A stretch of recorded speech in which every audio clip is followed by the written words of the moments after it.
ദൈവത്തിന് മഹത്വം. നമ്മുടെ പ്രതിദിന ആഹാരം ഓഗസ്റ്റ് 18. മനസ്സലിവുള്ള ഒരു പിതാവ്.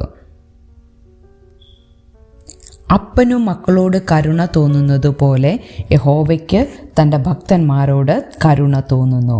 സങ്കീർത്തനം 103:13.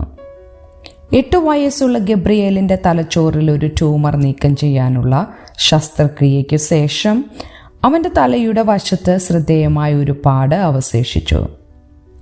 തനിക്ക് ഒരു രാക്ഷസനെ പോലെ തോന്നുന്നു എന്ന് കുട്ടി പറഞ്ഞപ്പോൾ അവൻ്റെ പിതാവ് ജോഷിന് ഒരു ആശയം തോന്നി. താൻ മകനെ എത്രമാത്രം സ്നേഹിക്കുന്നുവെന്ന് തെളിയിക്കുന്നതിനായി ഗബ്രിയേലിൻ്റെ വടുവിൻ്റെ അതേ ആകൃതിയിൽ തൻ്റെ തലയുടെ വശത്ത് ടാറ്റു വരയ്ക്കുക.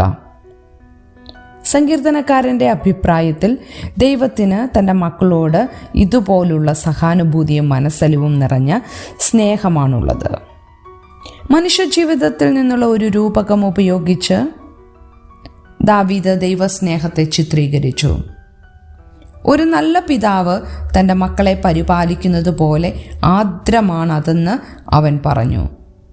ഒരു മനുഷ്യ പിതാവ് തൻ്റെ മക്കളോട് അനുകമ്പ കാണിക്കുന്നത് പോലെ നമ്മുടെ സ്വർഗീയ പിതാവായ ദൈവം തന്നെ ഭയപ്പെടുന്നവരോട് സ്നേഹവും കരുതലും കാണിക്കുന്നു. തൻ്റെ ജനത്തോട് സഹതപിക്കുന്ന മനസ്സലിവുള്ള ഒരു പിതാവാണവൻ. താൻ ബലഹീനനായിരിക്കുകയും ജീവിതത്തിൻ്റെ മുറിപ്പാടുകൾ നിമിത്തം നാം സ്നേഹിക്കപ്പെടാത്തവരാണെന്ന് തോന്നുകയും ചെയ്യുമ്പോൾ നമ്മളോടുള്ള നമ്മുടെ സ്വർഗീയ പിതാവിൻ്റെ സ്നേഹം വിശ്വാസത്താൽ നമുക്ക് സ്വീകരിക്കാം. നമ്മുടെ രക്ഷയ്ക്കായി നമുക്ക് വേണ്ടി പ്രാണനെ വെച്ചു തരുവാൻ വേണ്ടി തൻ്റെ പുത്രനെ അയച്ചുകൊണ്ട് അവൻ തൻ്റെ മനസ്സലിവ് പ്രകടമാക്കി. ഈ ഒരു പ്രവൃത്തി കൊണ്ട് നമുക്ക് ദൈവത്തിന് നമ്മോടുള്ള സ്നേഹം അനുഭവിക്കുവാൻ മാത്രമല്ല, ക്രൂശിലേക്ക് നോക്കിയത് കാണാനും കഴിയും.